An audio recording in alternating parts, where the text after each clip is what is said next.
Charassat. Bonjour Diane, j'avoue que c'est toujours un plaisir de vous revoir avec les différents qui ils sont disponibles les uns et les autres parce que non seulement on a des choses tout de même intéressantes et sérieuses à traiter, mais nous sommes tous joyeux. Nous ne sommes pas des dépressifs, quelle que soit la situation. On sait rire et on sait être sérieux, et c'est ça qui est important. Donc, bonjour Diane. Bonjour monsieur. Très heureux de vous revoir encore. C'est réciproque. Ariel, soyez la bienvenue. Merci. Vous êtes venu d'un peu loin, mais enfin les choses se sont présentées comme ça, donc je suis heureux de vous voir ici et de vous voir participer à cet entretien. Eh bien, comme vous voudrez. Que dire des résultats aux européennes? Bon, les européennes, je constate encore une fois que la droite dite nationale ne comprend rien au point de vue stratégique.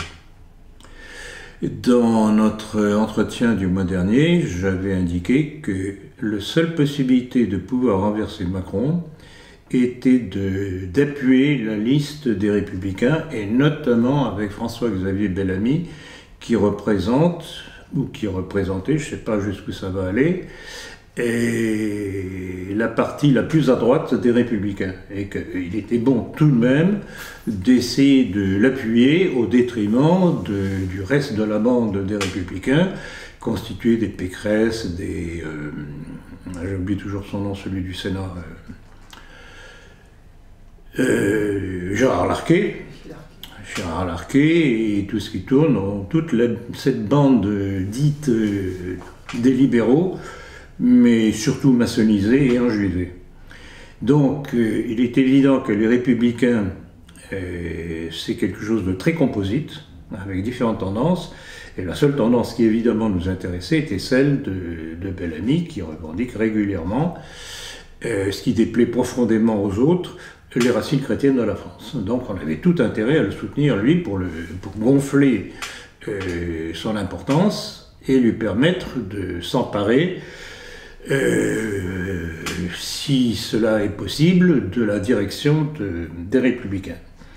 Alors, il s'est passé quelque chose, c'est que, entre son discours, très proche du mien, du nôtre, et le discours officiel des Républicains, il y avait effectivement un décalage. Ce que certains, évidemment, ce qui a servi à certains à dire « mais non, on ne peut pas voter pour lui, etc. » parce que voilà ce que disent les Républicains. Oui, mais il y a d'une part la partie officielle des Républicains, il y a d'autre part la position de François-Xavier Bellamy lui-même. Donc ils n'ont pas compris. Ils n'ont pas compris, ils ont insisté à vouloir voter Marine Le Pen, sans comprendre qu'ils reconstituaient les mêmes conditions désastreuses qui avaient eu lieu au moment des présidentielles 2017, avec Macron face à Marine Le Pen, avec le désastre qu'on a vu. Donc l'expérience ne leur a servi à rien, ils recommencent les mêmes bêtises éternellement. Donc ce qui m'intéressait dans les européennes, c'était justement pour préparer les prochaines présidentielles. C'était un test. Préparer le coup d'après, exactement, que vous dites. Et là, encore une fois, cette droite dite nationale, catho, tradie, etc., très souvent des jeunes de la fraternité saint-pédiste, n'ont rien compris au point de vue stratégique. Donc ils apportent de l'eau au moulin à Macron, puisqu'ils renforcent une fois de plus le tandem Macron-Marine Le Pen. D'ailleurs, je crois que Zemmour a reconnu dernièrement sur un plateau de télé que Marine Le Pen ne pourra jamais gagner les présidentielles. Mais c'est évident, c'est mathématique. C'est mathématique. Que l'on l'aime ou pas, les Républicains dans leur ensemble, libéraux ou pas, si on veut se débarrasser de Macron, et c'est la chose primordiale pour nous, ce sont les seuls qui peuvent le faire basculer. Marine Le Pen, c'est pas possible. Elle aura tout le monde contre elle, face à Macron. Elle aura toute l'extrême gauche, la gauche, les libéraux, les centristes.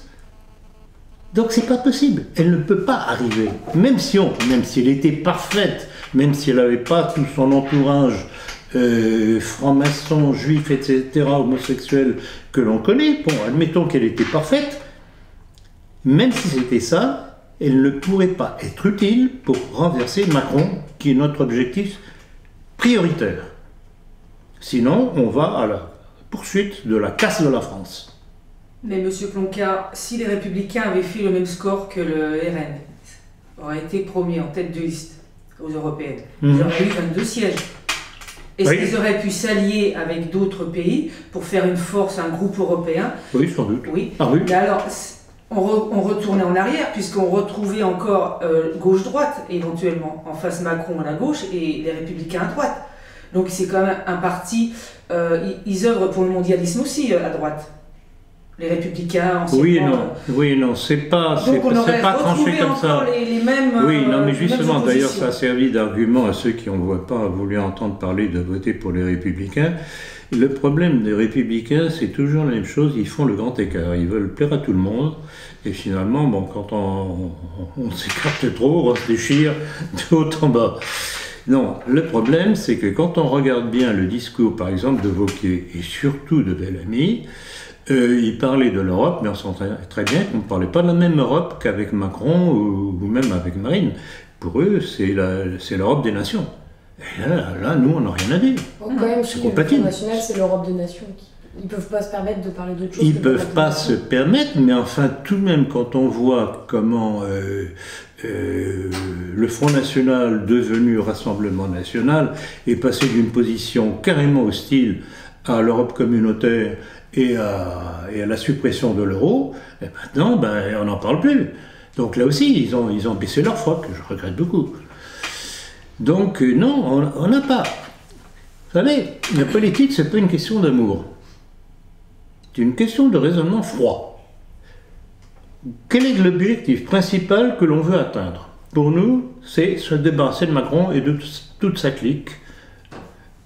Rappelons tout de même d'où vient Macron, hein, d'origine juive, qui a montré à quel point il était franc-maçon lorsqu'il a été élu en faisant la grande cérémonie devant la pyramide du Louvre. Et voilà, ça ne semble pas gêner un certain nombre de cathos de voir ça. Et continuer inlassablement à, soit l'appuyer directement.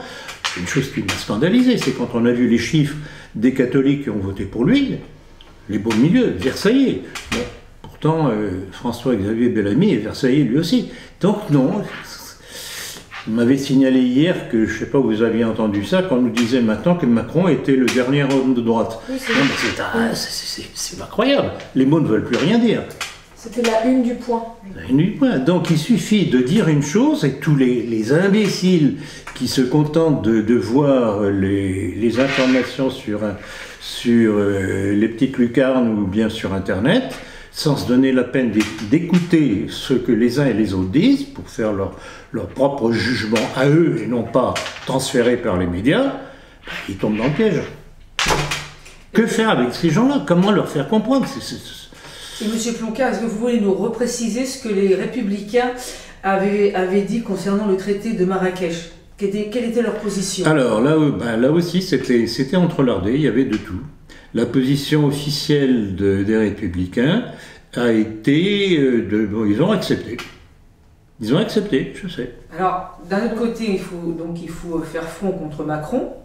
Mais on voit que là, pour le traité de Marrakech, pour l'immigration, il y a quand même une contradiction. Non, mais bien sûr qu'il y a une contradiction. C'est pour ça aussi que mais les je sais bien. Ont rebasculé sur le Rassemblement national. Je sais. Voilà. Mais le problème, et je répète là-dessus, que les Républicains, ce n'est pas un truc monolithique, qui a différentes tendances, et malheureusement, la ligne officielle est celle que vous dénoncez, à juste titre.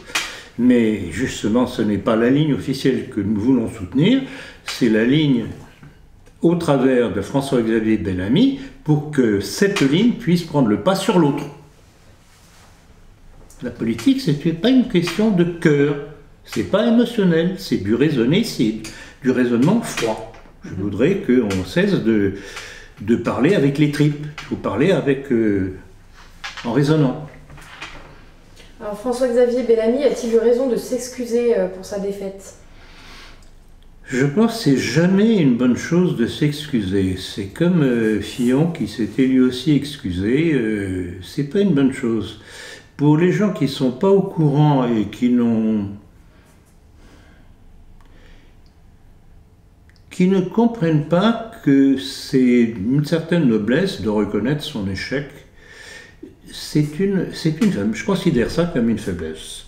J'aurais été à la place de François-Xavier Bellamy, j'aurais réagi en accusant, pas en m'excusant. En accusant qui?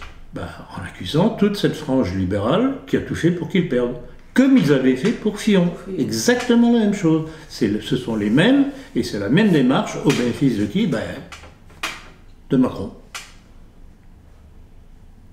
Et il y a déjà eu des démissions au niveau des Républicains. Il y en a qui partent. Alors oui, justement, on en a parlé hier soir avec Diane quand on a préparé l'entretien d'aujourd'hui. Il y a 23, je crois, enfin une bonne vingtaine de Républicains qui ont l'intention de partir, de créer un intergroupe parce qu'ils en ont marre justement de servir à la branche libérale. Et ils ont nommé qui? Pécresse, Larcher et compagnie, Xavier Bertrand. Donc ce qui confirme ce que je pensais lors du dernier entretien, que Bertrand est toujours un pied chez les Républicains. Or, Bertrand, il faut savoir, il est tout de même membre du Grand Orient. Pas n'importe quoi. Donc voilà, c'est un jeu subtil et il faut être au moins aussi subtil que l'ennemi. Et ce n'est pas le cas de nos milieux. Hélas. Ils ont tout à apprendre au point de vue stratégique. Comment expliquer l'essor du parti écologie Les Verts, dont il part récupérer de l'électorat de Mélenchon? Alors, je pense que oui, effectivement, c'est un méli-mélo invraisemblable à gauche. Ils ont bénéficié aussi du score nul de Glucksmann,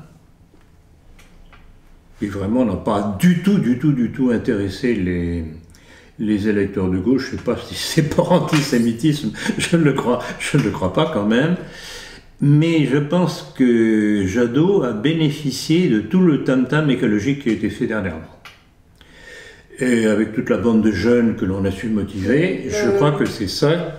L'autiste suédoise. Voilà. Alors là, encore une fois, ça montre comment quelqu'un peut du jour au lendemain passer de l'obscurité à la lumière parce que les médias ont décidé de mettre la personne en lumière.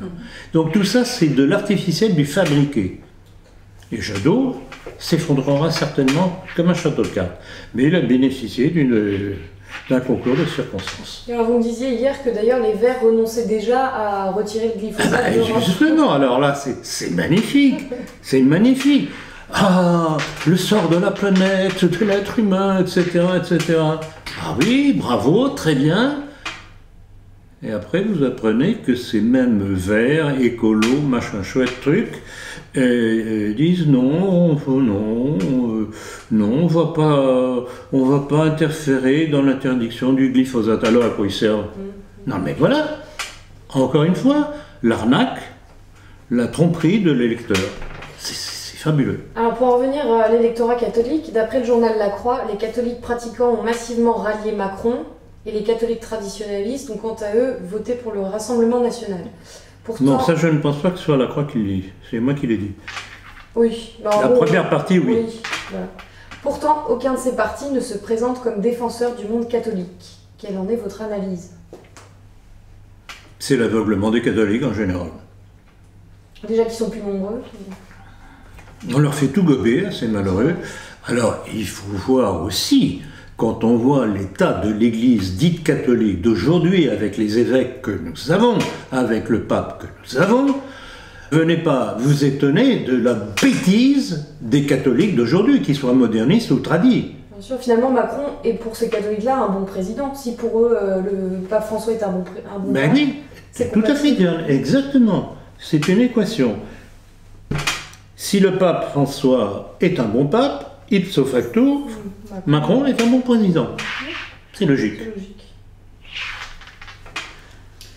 Donc, on a peut-être répondu quelque part au début à la question. Ne trouvez-vous pas que Geoffroy Didier, porte-parole des Républicains, aura tout fait pour torpiller Bellamy? Ça fait partie justement de la stratégie de la bande libérale des Républicains que je dénonçais. Eux ont très bien compris le danger pour eux, pour leur tendance, que représentait Donc, justement, ça ne fait que confirmer ma stratégie. Oui. Oui. Et Geoffroy Didier, je demande aux internautes et à ceux qui votent, éventuellement les républicains qui écouteraient cet entretien, mettez ce Geoffroy Didier sur la liste noire. C'est un arriviste de première que j'avais ciblé déjà depuis plusieurs années, parce que c'est le type qui est passé dans différentes chapelles, tout sauf religieuses, hein, entre nous. Il a commencé au Front National. Il a commencé au Front National, oui. Et qui est à plat ventre devant le politiquement correct. Donc voilà, c'est une confirmation de ma stratégie. Il fallait appuyer François-Xavier Bellamy justement pour contrer cette tendance au sein des Républicains. Et je regrette, je ne sais pas si vous alliez en parler, mais en tout cas, je tiens à le signaler, je regrette que Wauquiez, que je trouve tout de même très léger dans tout ça, ait décidé de rencontrer Sarkozy pour lui demander conseil. Wauquiez est sur la sellette puisqu'on lui demande de démissionner. Donc, oui, je vous dis, ce n'est pas en baissant les épaules, en demandant un petit sursis plutôt, à faire comme, comment il s'appelait déjà, la Dubarry, à l'échafaud, qui disait encore une minute, monsieur le bourreau. C'est pas comme ça qu'on gagne, hein. On gagne en réagissant et en accusant. Surtout qu'il ne comprend pas que Sarkozy il est grillé. Mais Sarkozy est à la manœuvre derrière tout ça. Oui. Il rêve de revenir. Oui, mais les Français n'en veulent plus de Sarkozy. Je pense qu'ils ont eu leur dose. Je n'en sais rien. La bêtise des peuples est telle, manipulée par les médias, c'est telle que je ne sais pas. Regardez. Y a-t-il eu des triches aux élections? Alors, oui, faites très bien de revenir là-dessus parce que j'ai eu quelques échos curieux de quelques correspondants me disant, et il y a une chose qu'on ne comprend pas très bien, c'est que dans la ville ou le village où j'habite, où il y a une majorité de Maghrébins maintenant, le score du Rassemblement national a été effarant. Ah bon? Ah bon? C'est même un peu curieux.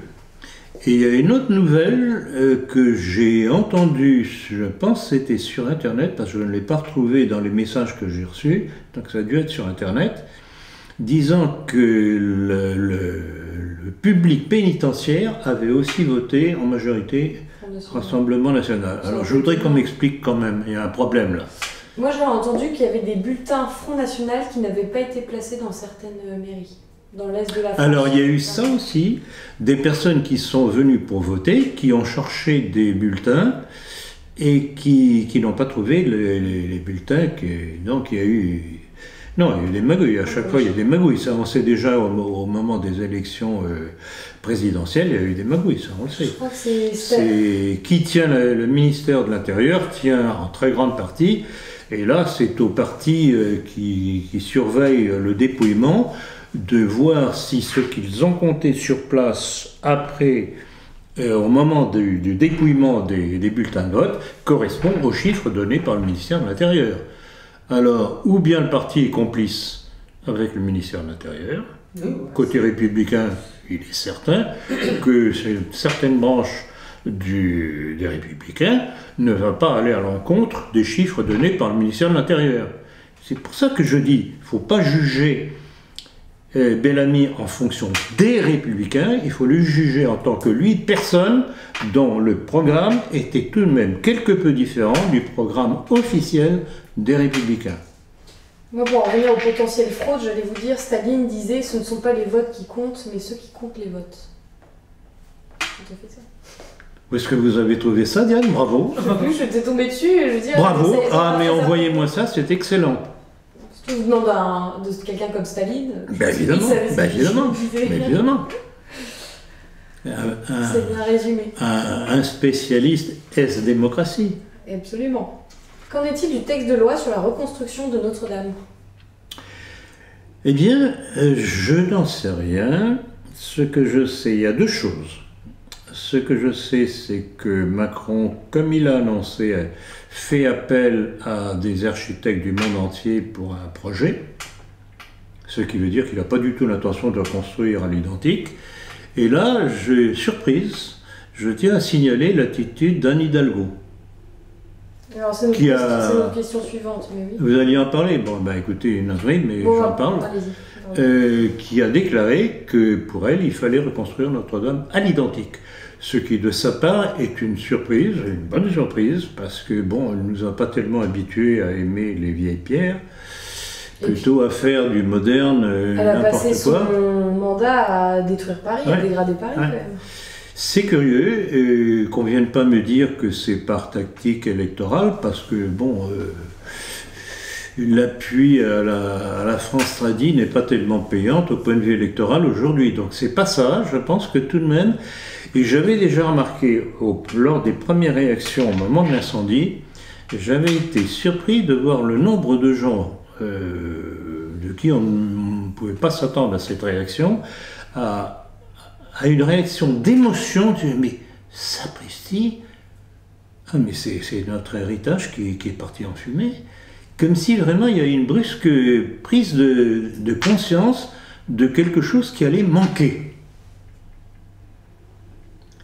Et apparemment, bon, donc elle faisait partie de ces personnes-là, de même que Mélenchon, qui avait très bien réagi aussi. C'est curieux, il y a vraiment ce symbole de Notre-Dame a fait comprendre brusquement à des gens qui ne sont pas du tout cathos que tout de même c'était un lien national pour les Français. Et que même l'aspect religieux que cela représentait, ben, à la limite, ils se rendaient compte que c'était quelque chose qui allait manquer aussi. C'est très curieux. Cette histoire de Notre-Dame, rappelez-vous, dans ma dernière conférence, je disais, il y aura eu un avant et il y aura un après. Alors, qu'est-ce que sera que l'après? Alors, pour terminer ma réponse à votre question, alors l'autre volet, c'est que je sais que le Sénat a voté contre le projet de Macron. Ah, c'est une bonne chose. Le problème, c'est que ce n'est pas le Sénat qui a le dernier mot, c'est l'Assemblée nationale, où Macron a la majorité absolue. Mais je pense que, là on parlait, le plus vieil hôpital de Paris, l'Hôtel Dieu, est en partie cédé à un promoteur immobilier.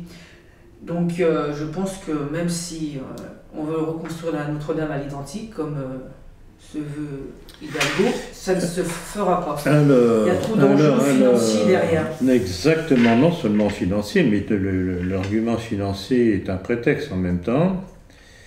Où est-ce que j'ai vu ça? Le nom du promoteur immobilier, je vous l'ai dit, Diane, vous vous rappelez? Je me souviens plus. Comment il s'appelle cet individu déjà? Directeur, c'est Martin Hirsch, non? Non, ça c'est le directeur. Alors oui, ça c'est le directeur des hôpitaux de Paris, etc. Je crois que je mettais Et je disais, attendez, c'est dans... Novaxia, c'est ça? Oui, Novaxia. donc je faisais remarquer, c'était quoi, dans le dernier numéro de la politique, qu'au départ on avait Hirsch et à l'arrivée on avait le promoteur immobilier qui s'appelle... Joachim Hazan.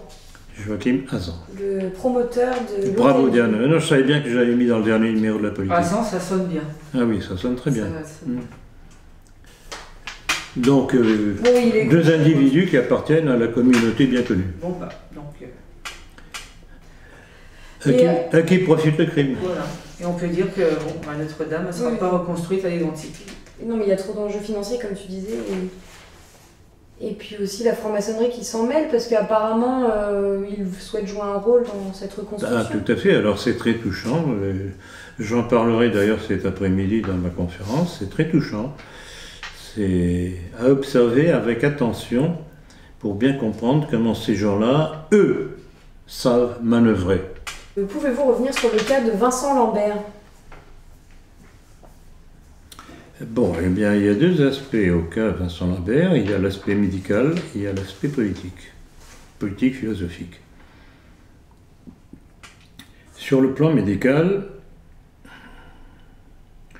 premièrement, cet homme vivait sans aucune assistance cardiaque ni respiratoire. Il n'était pas branché, donc il fonctionnait normalement. Le seul problème qu'il avait, c'est qu'étant tétraplégique, il ne pouvait pas se nourrir tout seul. Quadraplégique, je crois. Je ne sais pas si ça existe. Oui, tétra, c'est la même chose. Ah, d'accord. Tétra.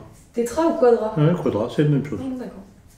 C'est-à-dire les quatre membres sont paralysés. Ah, 4 membres sont paralysés. D'accord. Donc il avait besoin d'une assistance pour pouvoir se nourrir. Bon. contrairement à beaucoup d'arguments pro-euthanasie disant oui, mais la personne a des souffrances insoutenables. Il n'avait pas de douleur insoutenable. Et même quand il y a des douleurs insoutenables, il y a moyen de faire. Et je le sais particulièrement, puisqu'en tant que neurochirurgien, j'ai fait des opérations pour couper la douleur. Il suffit de sectionner la moelle épinière au niveau cervical, à l'arrière de la moelle. Ça coupe toute transmission de douleur. C'est une opération qui est délicate, mais c'est faisable. Et au point de vue résultat, c'est flagrant. Terminé. Il faut dire qu'aujourd'hui, les neurochirurgiens d'aujourd'hui, dès que ça devient un petit peu risqué, on ne fait pas parce qu'on a peur des poursuites des patients si ça tourne mal et qu'on a peur des répercussions avec les sociétés d'assurance. Donc maintenant, bon, faire de la neurochirurgie, ça va devenir comme opérer des corps aux pieds. Des trucs pas risqués. Donc voilà, l'aspect physique, cet homme n'est pas en souffrance de douleur aiguë qui, pour faire pleurer dans les chaumières, pourrait pousser à l'euthanasie.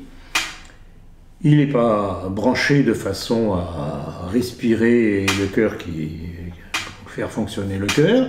Il fonctionne par lui-même et en plus de ça, il a une conscience de ce qui se passe autour de lui. Et on a dit, j'ai vu sur certaines informations que j'ai pu trouver sur Internet, que c'est ça qui avait fait basculer la cour d'appel. C'est quand la cour d'appel l'a dû pleurer quand on lui a annoncé qu'on allait arrêter son alimentation. Oui, c'est une vidéo qui a été tournée par les parents. Ce qui a montré vraiment qu'il avait une conscience, que ce n'était pas un légume. Bon. Donc ça, c'est l'aspect, disons, physique. Alors, l'aspect politique et philosophique, c'est que c'est l'affrontement entre deux clans. Le clan catholique, chrétien, qui fait qu'on n'a pas le droit d'attenter à une vie. Surtout quand c'est une vie qui, visiblement, existe toujours. Et puis le clan philosophique franc-maçon, qui veut absolument la politique de mort.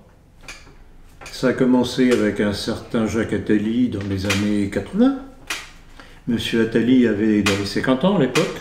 Aujourd'hui, là, dans les 80, sinon 90 ans, je ne sais pas exactement, on n'entend plus parler d'euthanasie des gens à partir de 60 ans, parce qu'il est dans le groupe. Et on pourrait penser à lui. En premier, je Oui, en premier. Ah oui, quand on veut donner des leçons, on doit donner l'exemple. Voilà. Hein. Donc voilà. Et qu'est-ce que je voulais rajouter à ce propos-là? Et alors, scandale, je ne sais pas si vous alliez en parler, scandale, c'est qu'on vient d'apprendre que l'État, c'est-à-dire M. Macron, fait appel de la décision de la Cour d'appel, qui a décidé de ne pas euthanasier le malheureux Lambert. Donc c'est vraiment la volonté maçonnique de l'État, la volonté de mort. Et c'est d'ailleurs l'association pour le droit de mourir dans la dignité qui finance les avocats de Rachel Lambert, donc l'épouse de Vincent. Rachel Lambert. Je crois que c'est Rachel. Oui, Arzo. Je crois que c'est Rachel, je peut-être une erreur, mais non, je crois. Donc on voit bien qu'ils sont là, d'ailleurs ils ont un joli petit logo en triangle. Oui, tout à fait. C'est signé. Tout à fait, c'est signé. Ils sont vraiment accros au symbole maçonnique, il faut qu'ils les sèment partout. Vous n'avez pas quelque chose à dire là-dessus? Alors on voit bien que qu'on n'a plus monopole sur la famille, puisque bon, normalement la décision c'est à la famille.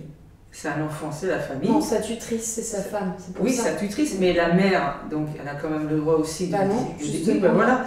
Et aussi, au niveau de l'éducation des enfants, on nous les arrache. Donc là, il y a quand même un énorme problème, quoi. Ils disloquent la famille. Donc on voit bien que ce cas-là, et puis si on laisse la porte ouverte à ça, ah bah là après c'est... Et qui mieux qu'une mère sait ce qui est bon pour son enfant? Mais bon, là.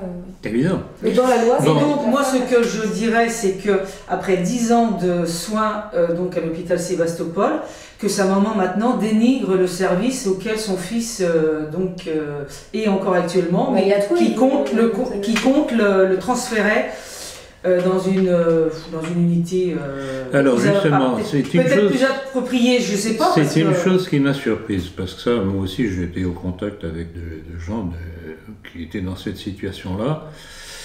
Et l'hôpital, au début des soins, bon, c'est évident, mais après, il y a des structures beaucoup plus spécialisées pour le soin de graves handicapés. Et il n'est pas normal de garder aussi longtemps un homme dans la situation de Vincent Lambert à l'hôpital, alors qu'il y a des centres spécialisés pour des cas comme ça. Il est séquestré, il y a des policiers en permanence qui surveillent que personne ne vienne chercher Vincent Lambert. Oui, alors je crois que tout à l'heure, hors antenne, si on peut dire, vous m'avez parlé justement de la femme, de ce que vous saviez d'elle. De sa maman, c'était sa maman à Vincent Lambert. Non, vous n'avez pas parlé de ça, non, elle parlait de sa maman. Je pense que c'est des rumeurs, parce que moi, sa maman, je la vois, et elle n'a pas l'air d'être... ça a l'air d'être une femme bien, quoi, qui a oui, tout à fait, c'est la notion que j'ai. Donc je pense qu'après, il y a peut-être des rumeurs. Mais bon, de dénigrer l'hôpital comme elle le fait, là, après 10 ans de bons loyaux services, alors est-ce qu'elle n'a pas pu l'enlever de ce service-là pour le mettre Il est séquestré, vraiment, il y a des policiers devant qui empêchent quiconque veuille venir chercher Vincent Lambert. Donc c'est pour ça qu'elle a de quoi un peu délier c'est verrouillé là. Mais c'est pas l'hôpital qui est derrière ça. Non, il y a quand même le docteur Carrégère qui était le premier à vouloir... l'euthanasie, le docteur Sanchez, tous ces c'est des frères à mon avis. Non, mais je pense que la mère a découvert justement que le monde médical de l'hôpital en question était pour l'euthanasie, et qu'elle se dit, bon, mon fils n'est plus en sécurité. C'est ça que ça veut dire. Et puis ils veulent en faire un exemple, en fait. Oui, tout à fait. Ça va être un cas d'école. Tout à fait, mais bien entendu. Et alors là... Parce qu'au niveau cérébral, on est absolument sûr qu'il n'y a plus rien qui se passe. Mais non. C'est la version officielle. J'ai été en tant que neurochirurgien amené à débrancher des patients. C'était soit à la suite d'accidents de la route, des trucs comme ça. Bon, on essaye de sauver le patient, on l'opère s'il y a un hématome, etc. On fait ce que l'on peut, et puis on voit s'il peut s'en sortir. Et là, il y a un critère absolu. Il faut 3 électrocardiogrammes plats. Électroencéphalogramme, exactement plat. Ce qui veut dire qu'il n'y a plus aucune activité. Et l'électroencéphalogramme a une certaine distance, parce que bon, il faut qu'il y ait une distance pour pouvoir vraiment prendre la décision. Donc dans ces cas-là, effectivement, on débranche. Si par hasard, le patient se met à continuer à fonctionner une fois débranché, ça change le problème. Quand j'étais tout jeune neurochirurgien, je n'étais pas encore neurochirurgien. J'étais encore en phase d'apprentissage. J'étais dans un service de neurochirurgie et on m'avait confié un patient, c'était un brave agriculteur qui avait eu un accident de voiture. Coma profond, il est resté dans le coma pendant plus de 3 mois. Et dans le service, on me disait, mais bon, c'était moi le responsable, il disait, bon, on va arrêter, c'est plus possible, il ne va pas se réveiller. Et moi, tout jeune, encore innocent, je disais, non, je ne suis pas d'accord, attendons encore, je ne suis pas d'accord, il va se réveiller. Puis un beau jour, il s'est réveillé. Alors là, vraiment, je m'en souviendrai toujours, ça fait partie des choses qui m'ont marqué dans ma vie, en tout cas de neurochirurgien. Il s'est réveillé et il s'est mis à traiter tous les gens, notamment les infirmières, qui passaient à portée d'ouïe, de tous les noms possibles, mais les injures les plus grossières, les plus complètement déconnectées, pas déconnectées, il n'avait plus le contrôle de ce qu'il disait, quoi. Ouais, de la tourette. Et puis petit à petit, tout ça s'est calmé, il est redevenu très gentil, etc., avec les infirmières. Et quand on lui racontait la chose, il disait « mais c'est pas possible, j'ai pas pu dire ça », etc. Bon, puis il est sorti de clinique sur ses 2 jambes, sans problème. Et quelques semaines plus tard, je recevais chez moi une main en osier remplie d'oranges. Ah. Je vous garantis que dit ça comme ça, c'est le subconscient qui avait réagi. Ça vous reste dans l'esprit. Hein. C'est pour ça, quand on me parle de l'affaire Lambert, je dis, bon, ça tombe. Vincent Lambert, il n'a pas un électrocardiogramme plat, parce qu'il arrive à suivre. Mais bien entendu. Mais bien entendu. Il arrive à déglutir. Oui, mais en tout cas, il n'y a aucun argument médical, je parle uniquement médical, pour l'euthanasie. Et puis, de toute façon, moi, en tant que médecin, je suis contre l'euthanasie, puisqu'en principe, on est toujours soumis au serment d'Hippocrate. Tu ne tueras pas. Voilà, tu ne tueras pas. On est là pour guérir. On est là pour faire vivre, pas pour tuer. Voilà. Dites ça aux avorteurs. Ouais. Leur serment d'Hippocrate. Ouais, d'Hippocrate. Alors donc, dans nos milieux, comment expliquez-vous votre changement d'opinion sur le Rassemblement national? Eh bien, c'est très simple. C'est qu'à l'époque où il y a eu l'affrontement entre Marine Le Pen et son père que j'ai bien connu,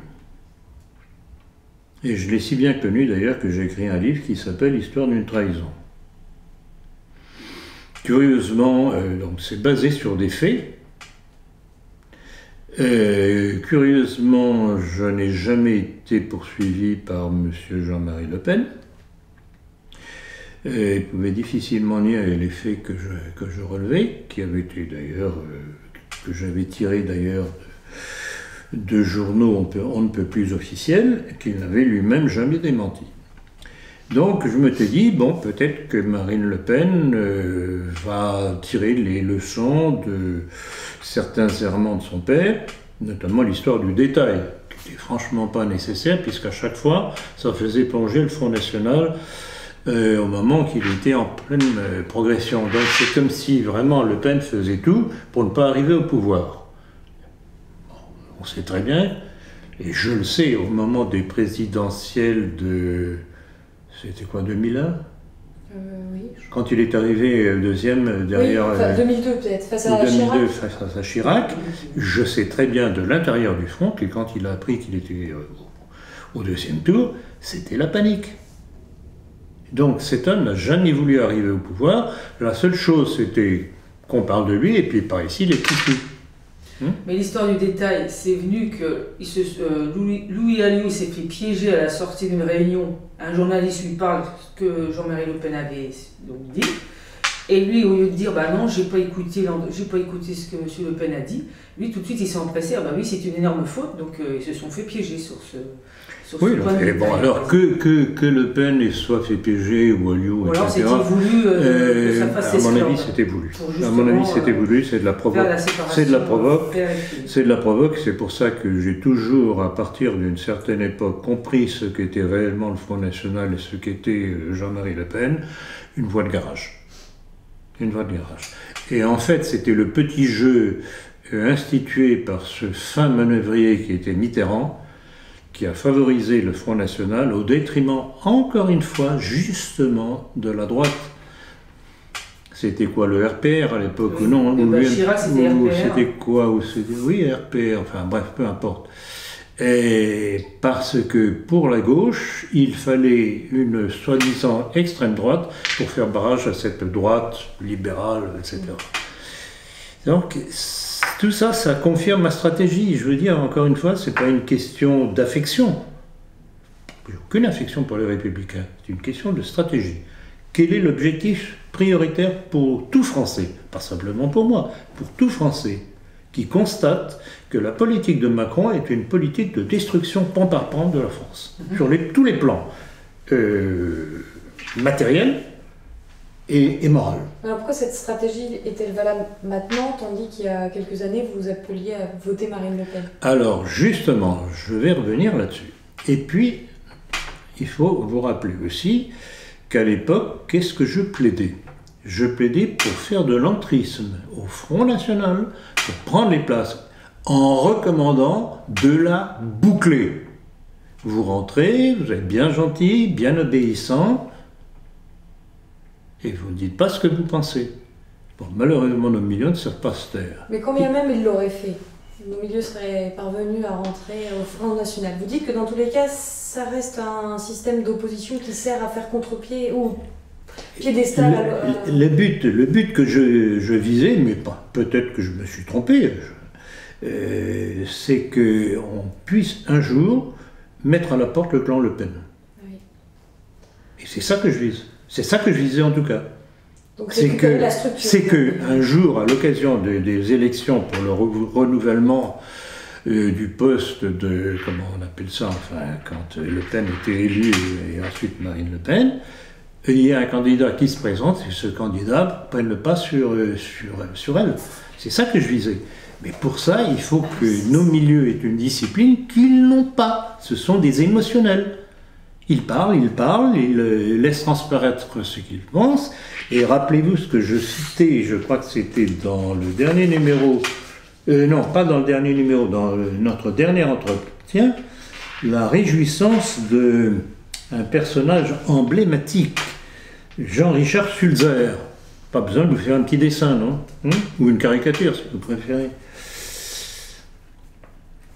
Membre du Conseil national du Rassemblement national, président du Cercle national juif France-Israël et proche de la Ligue de défense juive,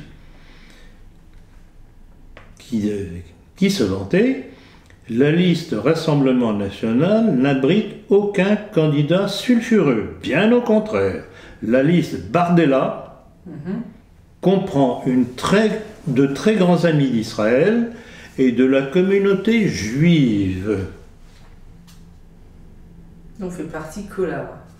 Dont fait partie Collard, fait très bien de le rappeler, Ariel, qui vient de se présenter en disant, ça date de quoi, 48 heures?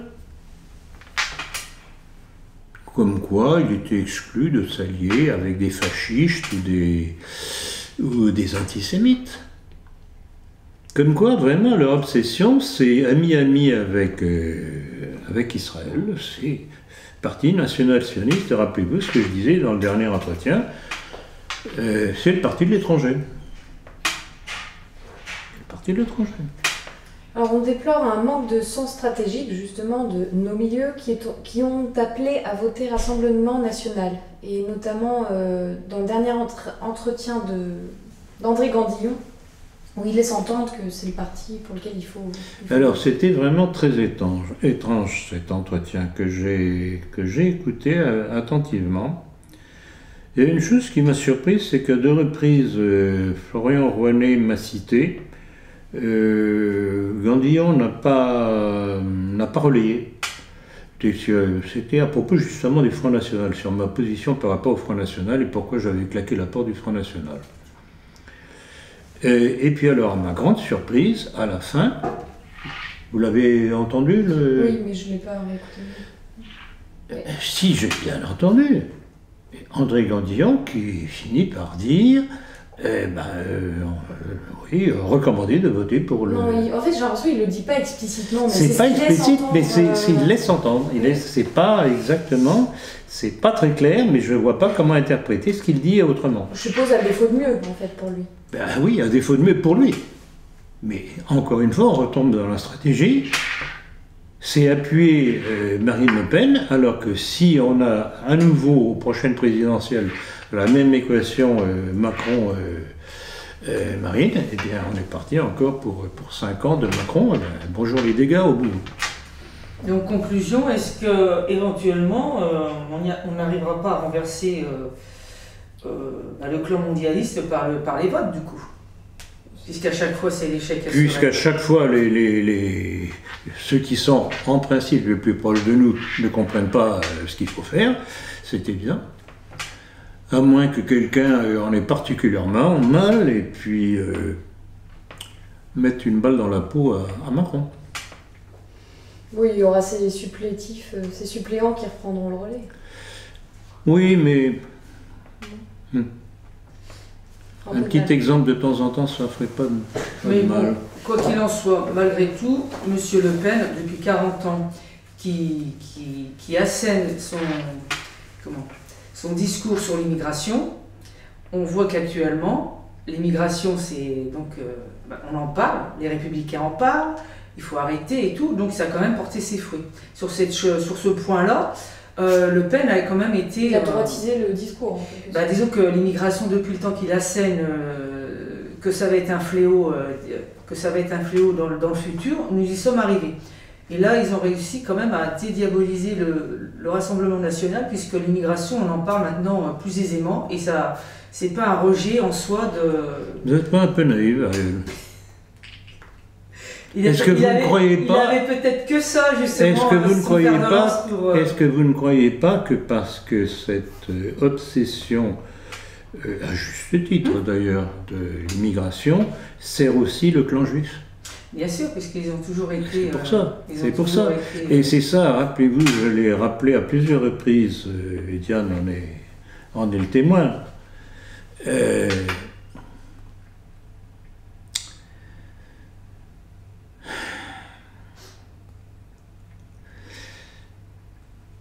En fait, si on ne part pas du principe que c'est l'intelligentsia juive qui nous a imposé l'immigration-invasion après nous avoir imposé la décolonisation, mais que maintenant ils se rendent compte que ces masses musulmanes deviennent de plus en plus antisémites, et donc que ces mêmes milieux juifs prennent peur, ils cherchent l'appui des cathos pour faire leur petite guerre de nettoyage contre les musulmans. Donc c'est ça le piège de cette situation. Et c'est pour ça, voilà à quoi sert le Front National devenu Rassemblement National, y compris du côté de certains des Républicains. Donc c'est un piège. Donc si on ne décortique pas le problème, je ne suis pas du tout partisan de l'afflux des immigrés en France, bien au contraire. Et j'explique pourquoi. Le plus curieux, c'est qu'il y a de plus en plus de musulmans qui applaudissent à ma position parce qu'ils se rendent compte que ce n'est pas une solution pour eux, que on fait d'eux des déracinés, et qu'il vaut mieux regarder les choses en face et dire quelles sont les vraies solutions à apporter.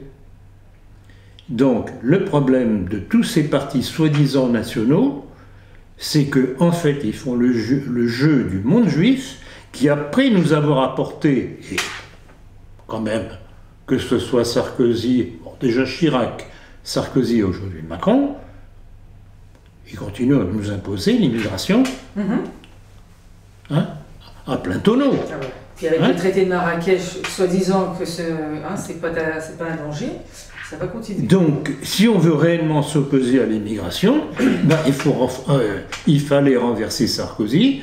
Grâce à Fillon, ça a été le cas. Et il faut renverser Macron. Ce que ces braves gens de droite, brave, c'est pas un compliment général, ça, c'est pas une notion de très grande intelligence. Donc on va revenir, il y a des internautes qui ne comprennent pas votre rejet d'Assolino. Pouvez-vous à nouveau revenir sur le personnage de ses liens avec le fils Antoven Aurélien? Ben là encore, c'est toujours la même chose. Ce sont des gens qui ne se basent que sur un aspect du personnage, qui ne prennent pas le temps de lire tout ce qu'il dit ou écrit.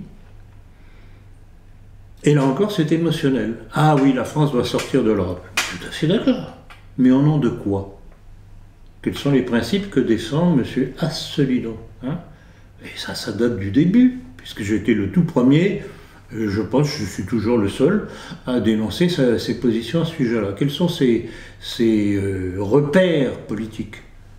Les grands ancêtres de la Révolution, Clémenceau qui a imposé la Première Guerre mondiale, avec le massacre de centaines de milliers de petits Français catholiques. Bonne épuration, bonne saignée. De Gaulle, merci De Gaulle, vous aurez quelques nouvelles dans quelques semaines avec la sortie de mon livre.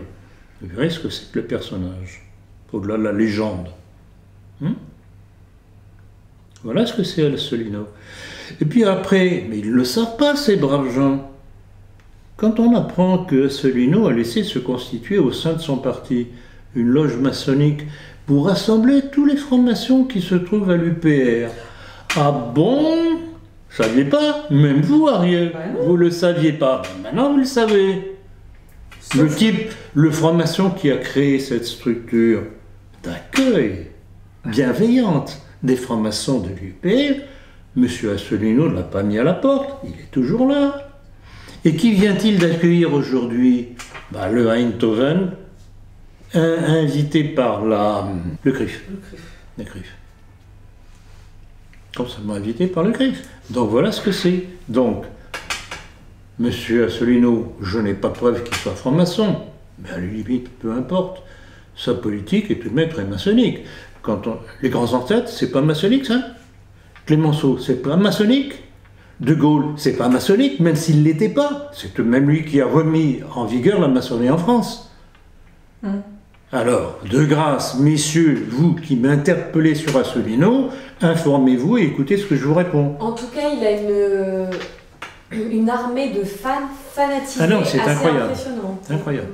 Et tout ça parce qu'il dit sortie de l'Europe. Oui, mais on est pour la sortie de l'Europe, mais au nom de quel principe?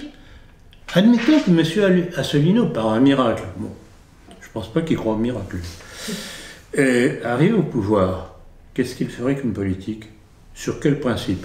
Les principes des grands ancêtres de la Révolution, les principes de Clémenceau, les principes de notre très cher De Gaulle, les principes du CRIF. Il faut être sérieux. Alors j'espère qu'on va cesser de me poser des questions sur Asselineau.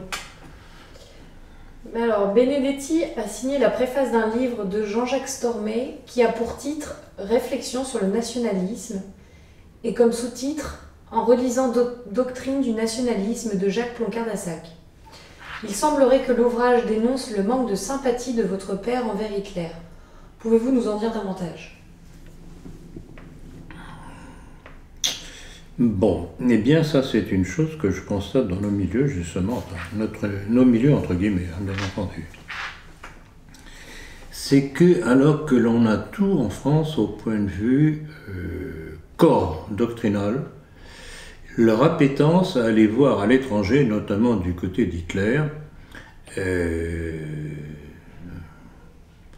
y a... En fait, c'est une transformation du nationalisme français, tel que le défendait mon père, en une espèce de national-socialisme hitlérien. Ce que dit Benedetti à propos du livre de mon père, moi j'adhère totalement à ce que disait mon père, et je crois que j'étais encore beaucoup plus dur par rapport à Hitler dans mon livre Bonaparte, Hitler, Poutine, que mon père ne l'a été dans ses doctrines du nationalisme.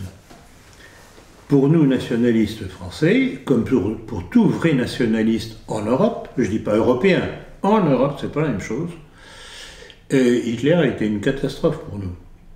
Parce qu'il a donné la possibilité aux adversaires du nationalisme en Europe, puisque tous les pays en Europe étaient en train de devenir nationalistes. Ça avait basculé déjà depuis un certain temps au Portugal, ça avait basculé en Italie, ça avait basculé en Espagne. En Angleterre même, il y avait un parti qui était très très proche des thèses de Mussolini. Ça avait basculé en Allemagne avec l'exemple hitlérien qui n'est pas tout à fait du nationalisme, loin de là, dans d'autres pays. Et puis arrive Hitler qui fonce tête baissée dans tous les panneaux. En quoi l'expérience d'Hitler n'était pas du nationalisme? Je veux dire, c'était un nationalisme propre à l'Allemagne. C'était propre à l'Allemagne. Bon, alors le problème, il faudrait que vous relisiez les uns et les autres le chapitre que j'ai fait dans mon livre Bonaparte, Hitler, Poutine, et que j'ai consacré à Hitler. Hitler a bénéficié du rejet du peuple allemand de l'oppression juive, qui s'est manifestée après la défaite de 1918, qui a humilié l'Allemagne, qui l'a ruinée au bénéfice d'un certain nombre de représentants de la communauté. Donc tout ça a fermenté, et je donne des exemples dans mon livre, justement, dans le chapitre Hitler, tout ça a fermenté, a provoqué une onde de révolte contre la communauté juive dont a bénéficié Hitler. Mais c'était une saine réaction. Comment ? C'était une saine réaction. C'était une saine réaction. Ce n'est pas ça du tout que je condamne. Le problème, ce que je condamne, c'est le comportement d'Hitler qui, encore une fois, qui a foncé tête baissée dans les provocations.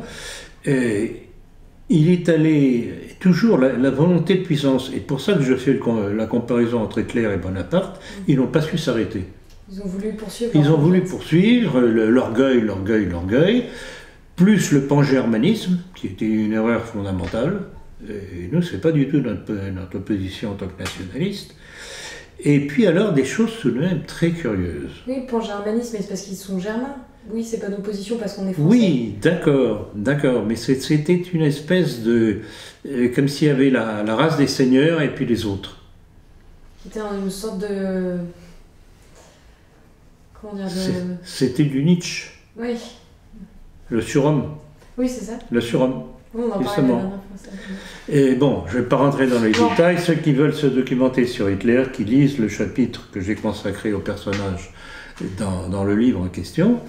Et puis, des choses tout de même très curieuses. Pourquoi, comme Bonaparte, Hitler, alors qu'il en avait matériellement la possibilité, n'a pas voulu envahir l'Angleterre? Tout a basculé là. Il envahissait l'Angleterre, c'était terminé. Pourquoi est-ce qu'il n'a pas réagi lors de l'arrestation de Rudolf Hess par Churchill, alors qu'il avait envoyé Rudolf Hess comme messager pour trouver un terrain d'entente avec les Anglais?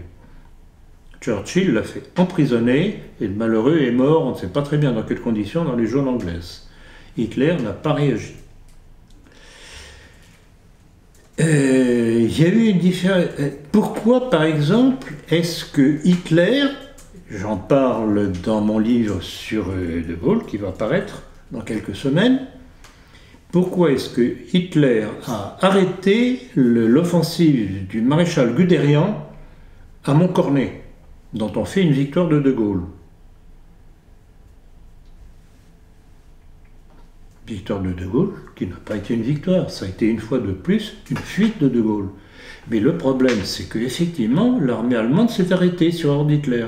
Et pourquoi donc? Il y a plein d'aspects troublants dans le comportement d'Hitler.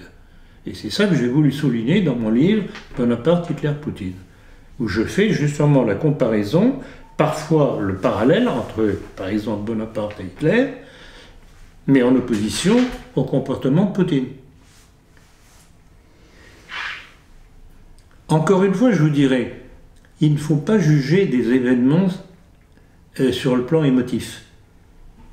On analyse comme un scientifique, comme un laborantin qui regarde un microbe sous son microscope, comment se meut le microbe, etc., ou l'insecte, ou ceci ou cela.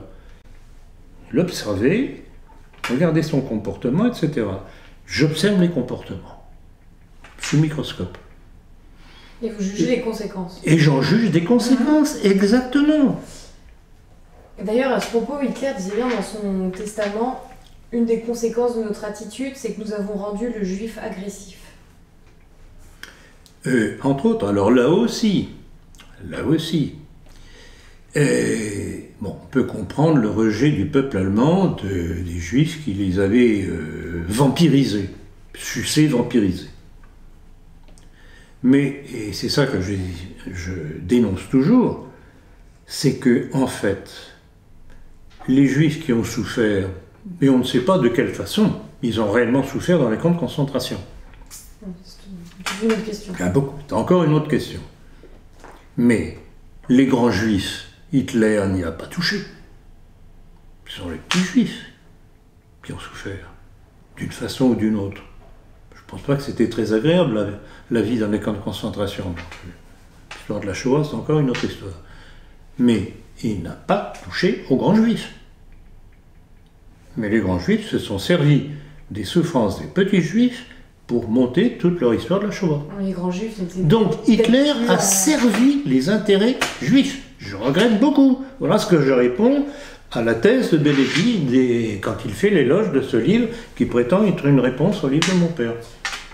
Peut-être n'avaient-ils pas les moyens de s'attaquer aux grands juifs? À ce moment-là, ils avaient déjà tous fui ou s'étaient réfugiés. Est-ce qu'ils ne finançaient pas? Non. Est-ce qu'ils ne les finançaient pas? Alors justement... C'est ça peut-être. Ben, j'attendais la relance, justement, bravo. J'attendais la relance. Effectivement, on sait très bien que la haute finance judo-américaine a soutenu Hitler.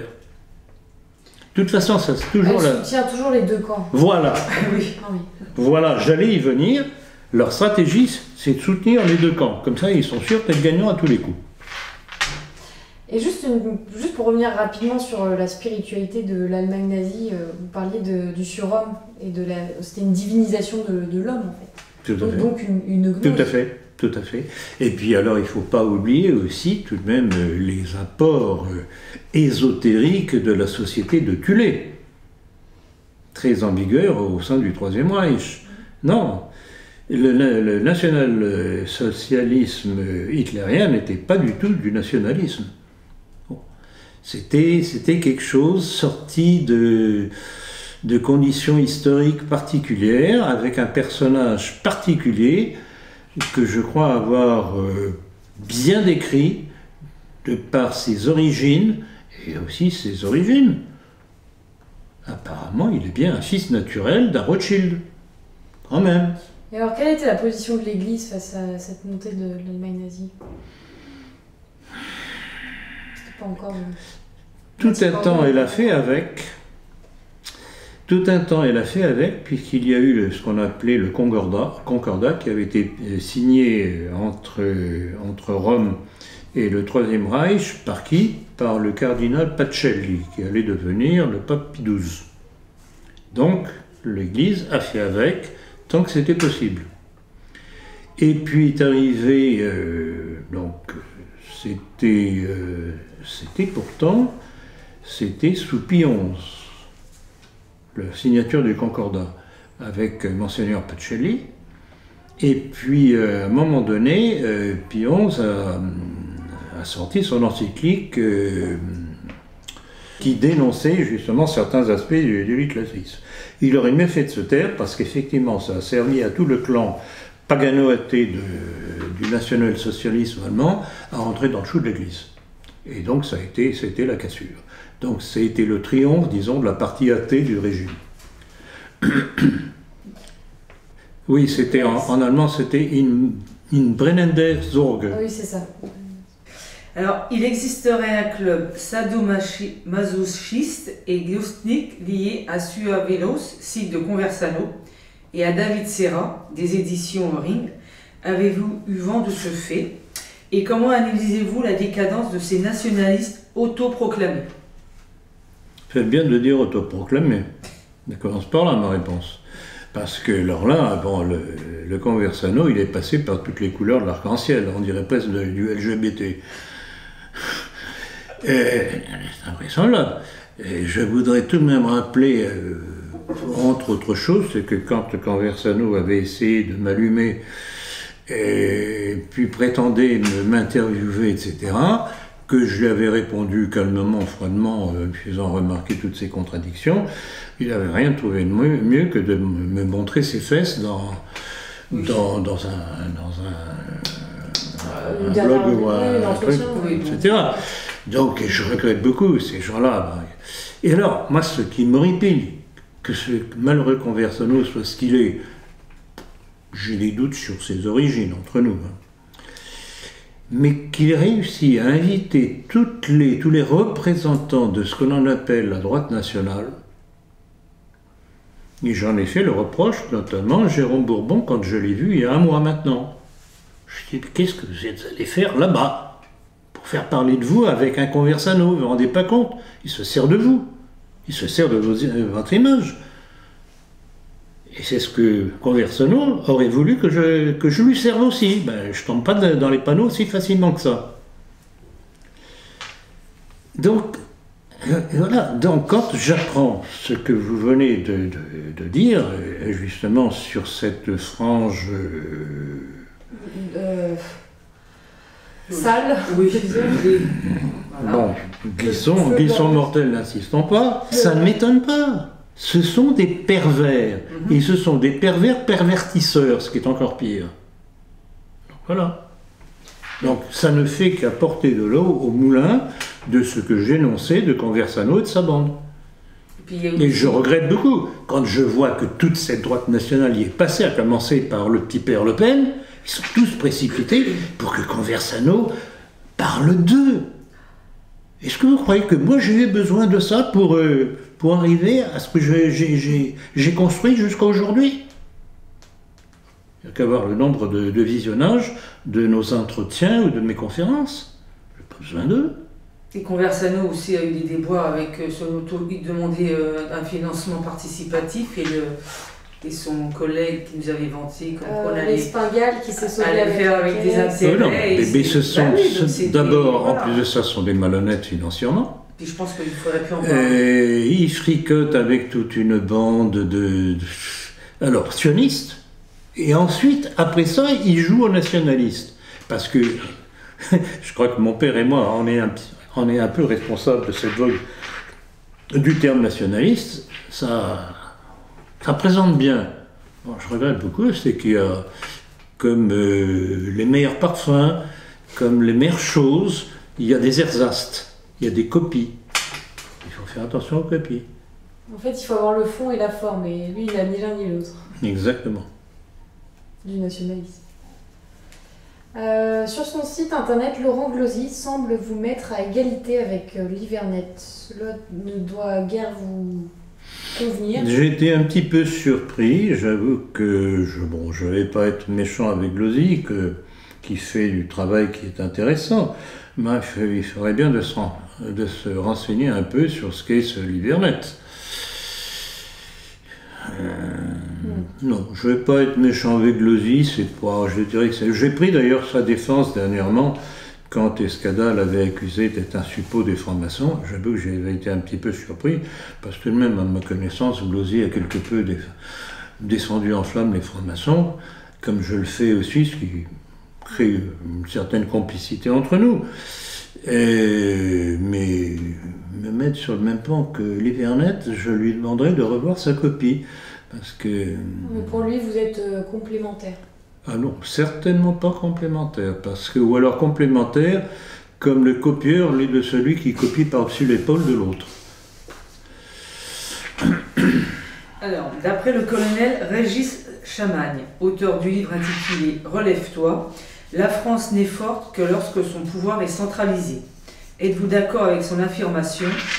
Par ailleurs, ce personnage répond dans une interview donnée à bretsinfo.com « Je n'étais pas au courant que la révolution avait été sanglante pour la Bretagne et d'autres régions françaises. »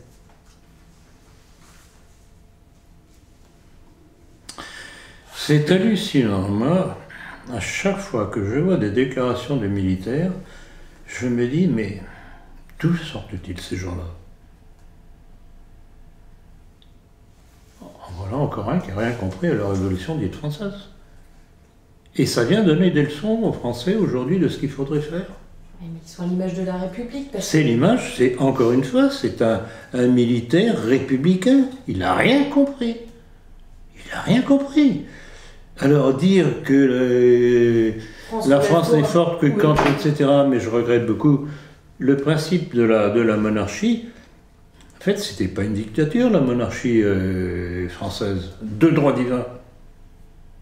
C'était un régime, certes centralisé, mais en même temps décentralisé. Alors ça peut paraître difficile à comprendre, c'est que à la fois le pouvoir central, représenté par le roi, ne gouvernait que en fonction des avis qui lui parvenaient des parlements locaux et des corporations. Corporation qui était un élément mais fondamental du fonctionnement de la monarchie française de droit divin, je dis bien. Puisque c'était au nom de l'intérêt national pour le bien commun. Et pourquoi, je reviens encore là-dessus, pourquoi est-ce que la Révolution, dès son son arrivée au pouvoir s'est empressé d'abroger les corporations, c'est que c'était justement un lien entre le pouvoir et la base populaire pour pouvoir gouverner la nation. Donc tout ça, c'est ces militaires qui sortent des écoles de la République n'ont rien compris, ne comprennent rien ou ne veulent pas comprendre. Donc Chamaine comme les autres, comme les Villiers et compagnie, que je ne cesse de dénoncer, ne me parlez plus de militaires de grâce. En Vendée, des étudiants ont incendié un stand LGBT qui se tenait au sein de leur établissement catholique. Résultat, ils se sont fait virer. Un commentaire ? C'est l'image de l'Église d'aujourd'hui. Non, mais vous avouerez tout de même que des jeunes qui se trouvent confrontés, des jeunes qui se sentent tout de même quelque peu catholiques, qui, lors d'une fête, je suppose, de la commune, de l'école dans laquelle, école catholique, religieuse, dans laquelle ils voient un stand LGBT, il y a de quoi être choqué quand même. À la limite, ce n'est pas le stand LGBT que j'aurais incendié. Je serais allé casser la figure du responsable qui a imposé le stand LGBT. Il faut toujours remonter au responsable premier. Mais c'est ça le drame de l'Église d'aujourd'hui. Quand vous voyez, et encore dernièrement, j'ai eu encore un écho, position de Monseigneur Ribado-Dumas, je crois, que l'on présente maintenant comme l'évêque LGBT. Quand on voit toutes les litanies, si on peut dire, oui, de François aussi, à l'accueil, la charité, mais on ne peut pas mettre sur le même plan le vice et la normalité. On ne peut pas mettre sur le même plan la vérité et l'erreur, sous prétexte de charité. La charité est dans la vérité. Et voilà, on est l'Église, pas simplement de France, mais l'Église universelle aujourd'hui. Alors là, nous allons passer sur le plan de l'étranger. Donc, l'Église orthodoxe russe s'oppose à la vaccination obligatoire des enfants. Quelle influence l'Église orthodoxe exerce-t-elle sur le pouvoir russe? Peut-on la comparer à Vatican II, c'est-à-dire soumise au nouvel ordre mondial? Oh, pas du tout.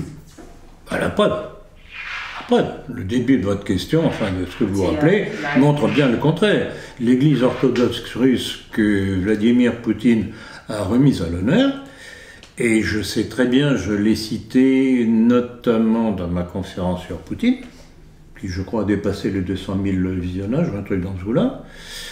Et Vladimir Poutine a remis à l'honneur l'Église orthodoxe russe, et il va régulièrement consulter des représentants de l'Église orthodoxe avant de prendre certaines décisions. Vous voyez, un certain Macron allait prendre contact et conseil auprès de la fraternité Saint-Pédis ou de la fraternité Saint-Pierre avant de prendre telle ou telle décision. Ben voilà, pour vous faire toucher du doigt, alors là encore, quand je vois ce Hilaire et suiveurs qui viennent nous dire que Poutine, c'est aussi un mondialiste, mais sapristi, mais ils ne se rendent pas compte qu'ils jouent le jeu du mondialisme, justement, en disant ça. Mais ce qu'il se base sur les faits qu'on connaît. Est-ce que Poutine, comme je l'ai dit, notamment dans le titre de ma conférence sur Poutine, Vladimir Poutine ou le grain de sable dans la machinerie du nouvel ordre mondial, est-ce que Poutine, justement, ne nous a pas préservé du développement de ce nouvel ordre mondial? Qui a réglé le problème en Syrie? Et encore, c'est pas tout à fait réglé, mais enfin, alors que les Américains nous disaient qu'ils bombardaient les troupes de... Mais est-ce que Poutine n'est pas le Hitler d'hier? Dans le sens où... Ah bah, il tombe pas dans les mêmes pièges. Hein. Pas du tout. Au contraire, justement. Oui, ce que je veux dire, c'est d'une autre opposition qui... Non, il est financé également par les grands juifs. Mais pas du tout. Mais bien entendu que non. Puisque bon, vous faites l'avocat du diable, ma chère. J'ai parfaitement compris votre jeu pervers. Poutine, n'est-ce pas lui qui a mis à la porte de la Russie la banque Rothschild? N'est-ce pas le représentant d'aujourd'hui Rothschild qui accuse Poutine d'avoir trahi le nouvel ordre mondial? Et je l'ai expliqué dans mon livre justement Bonaparte, Hitler, Poutine.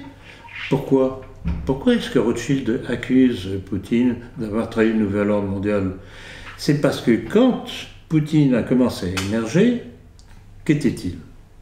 Un ex-lieutenant-colonel du KGB qui commençait comme petit collaborateur de Boris Eltsine en Russie, qui était l'homme tout de même du capital international. Et puis Poutine, on voit qu'il continue à monter les échelons dans ce pouvoir de la Russie post-communiste. Et puis il arrive au pouvoir. Et ben, il commence par faire un premier nettoyage des oligarques juifs. Évidemment, les petits juifs de l'autre côté de l'Atlantique se disent, mais il nous trahit. C'était le poulain de Eltsine, et voilà ce qu'il fait, c'est pas normal. Donc je comprends parfaitement la réaction. Poutine n'est pas un mondialiste, c'est un anti-mondialiste. Il est en train de reconstituer l'empire tsariste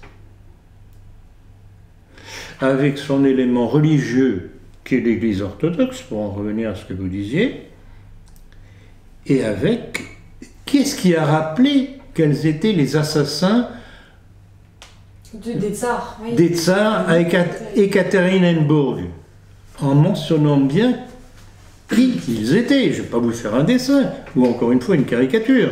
Hein? Oui, mais à côté de ça, il fait une loi Fabius Guessot, il donne d'autres gages. Alors, il donne des gages, mais qu'est-ce qui compte le plus? Une apparente... Alors, il faut... Bon. Je vais revenir là-dessus. Ceux qui l'accusent de ça, justement. Et une chose qui m'avait sauté aux yeux il y a quelques années, c'était un entretien de Thibaut de Chassé, dans Rivarol, qui revenait de Russie, où il se targuait d'avoir rencontré un certain nombre de représentants de l'extrême droite russe, nationalistes, etc. Ils étaient tous opposés à Poutine.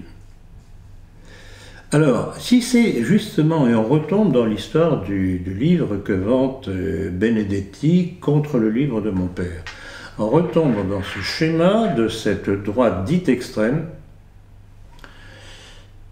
hitlérienne. Mais Poutine, il n'en a rien à faire de ces gens-là.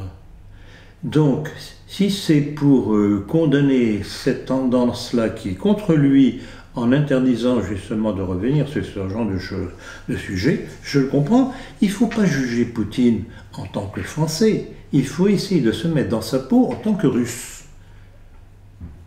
En tant que Russe qui a souffert tout de même d'Hitler et de l'invasion hitlérienne.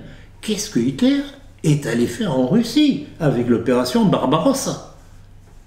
Encore une fois, il a servi le mondialisme. Autant je dis que Hitler a joué contre nous, autant je dis Poutine est un allié. J'en reviens à un petit bout de discussion qu'on a eu hier. Parfois, les gens pensent faire de bonnes actions et finalement, les résultats tombent mauvaises. Comme on dit, le diable porte pierre. Tout à fait. Où le paradis est pavé de bonnes intentions. Tout à fait. L'enfer est pavé de bonnes intentions. Et puis l'autre expression aussi, tout aussi parlante, c'est qui fait l'ange fait la bête. Oui, c'est ça. Donc, en voulant bien faire, finalement, la conséquence, le résultat en est mauvais. Mais, Poutine, on ne peut le comprendre que si on je me répète encore une fois, que si on l'analyse en tant que judoka qu'il est et qu'en tant que joueur d'échecs qu'il est. Regardez comment il agit, par exemple, par rapport à l'Ukraine. Un Hitler aurait envoyé ses divisions pour remettre de l'ordre en Ukraine. Non. Il est plus fin que ça, en fait. Poutine laisse pourrir la situation et l'Ukraine va lui tomber toute pourrie dans les bras. Il va voir comment ça évolue. Du coup, il n'est pas compris par des gens un peu moins fins. Mais justement, c'est un manque de finesse de nos milieux. Ils ne comprennent pas. Il leur faut du boum, boum, boum, boum, tout de suite, tout de suite, tout de suite. Ils ne comprennent pas qu'à moins que Poutine soit suicidaire, il ne peut pas s'attaquer à tout le monde en même temps. Et rappelez-vous l'image que je donne, il saucissonne les problèmes. Comment a-t-il réagi en Syrie? Il a rétabli la situation, au point que, je l'ai cité encore dernièrement, que la ministre de la Justice israélienne, Madame Shaked, le menaçait que s'il n'obéissait pas à Israël, ce serait sa fin. Quand on me dit qu'en fait Poutine est un allié d'Israël, je me gratte un petit peu le crâne quand même, il y a un petit problème là.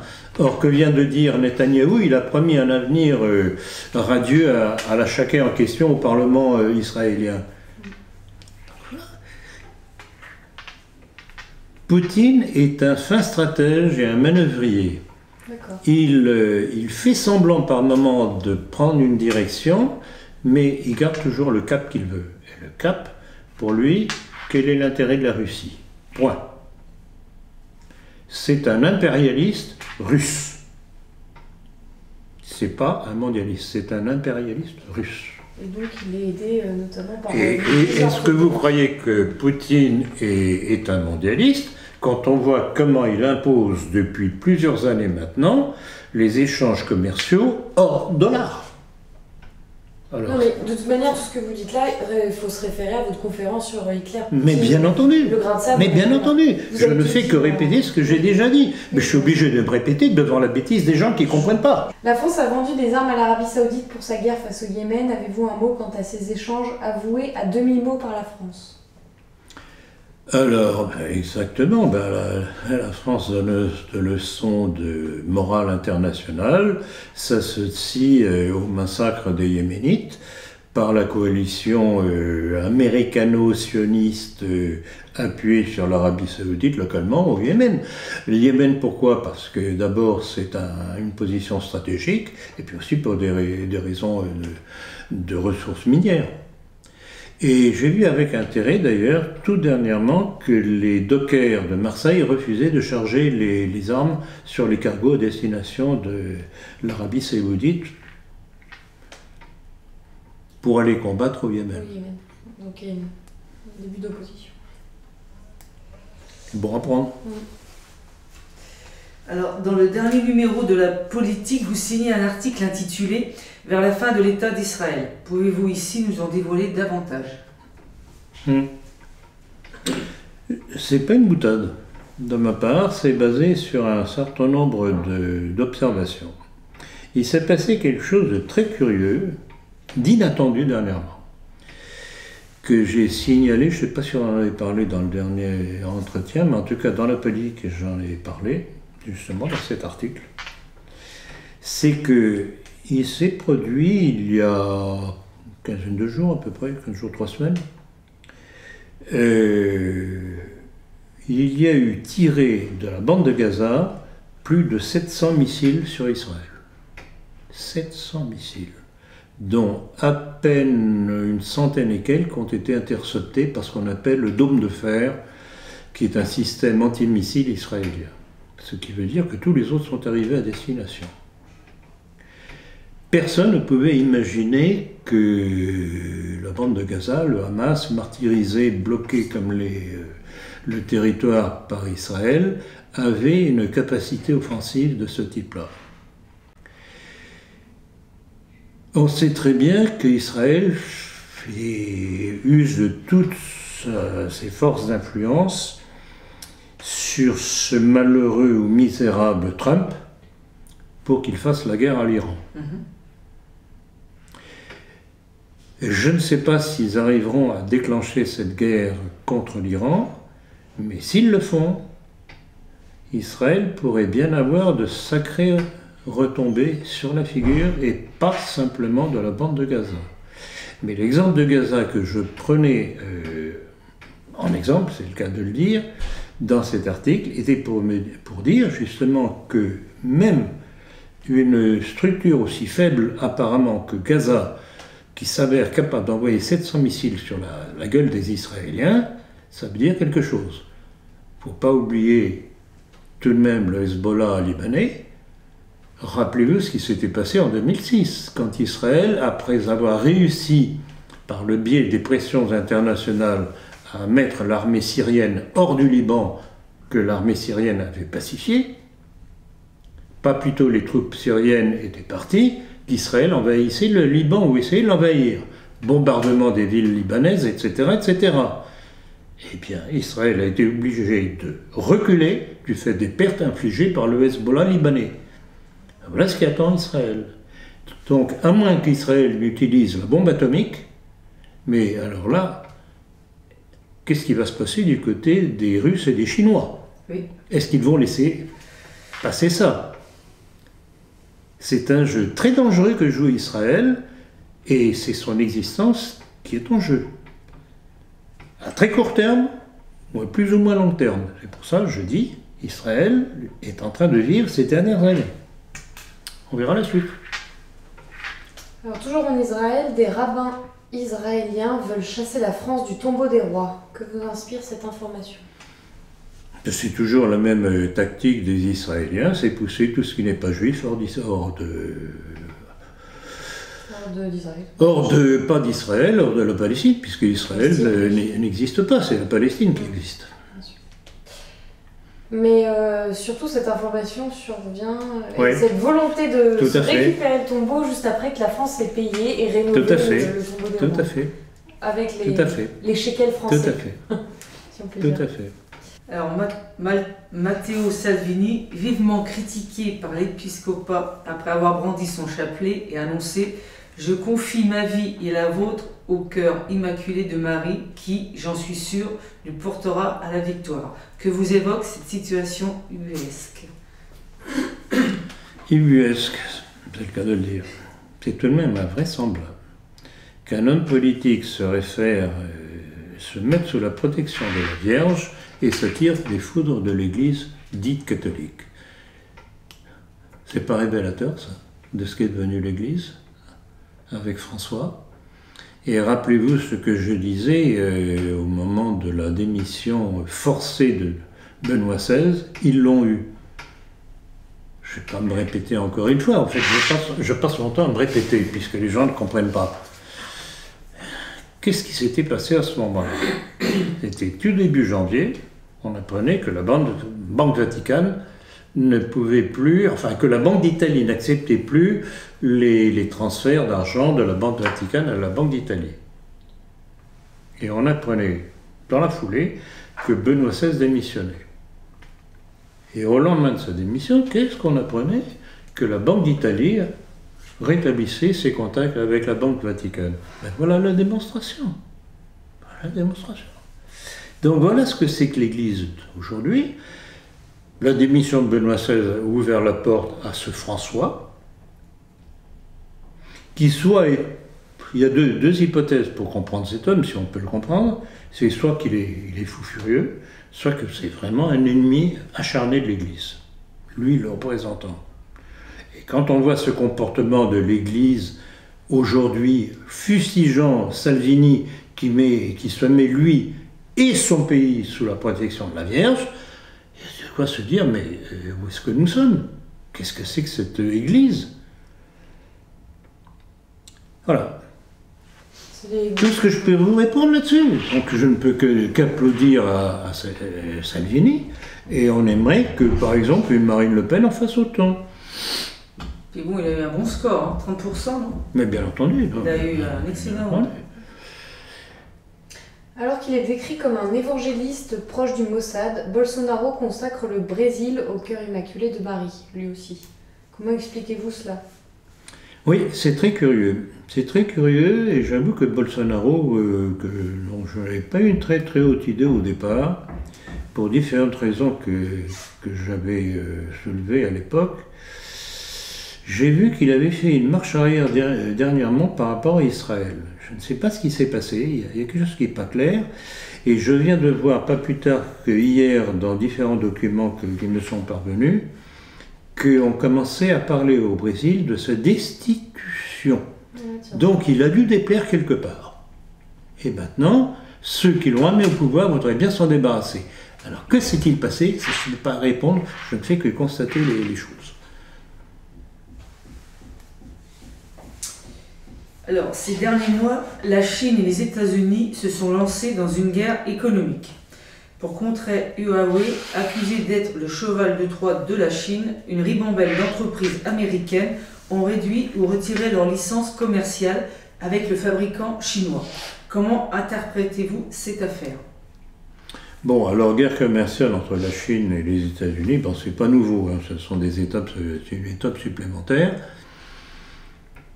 L'impression que me donne Trump, c'est qu'il fait la politique comme il a conduit les affaires financières, puis c'est un financier, au départ c'est un financier, et qu'il use la même technique au culot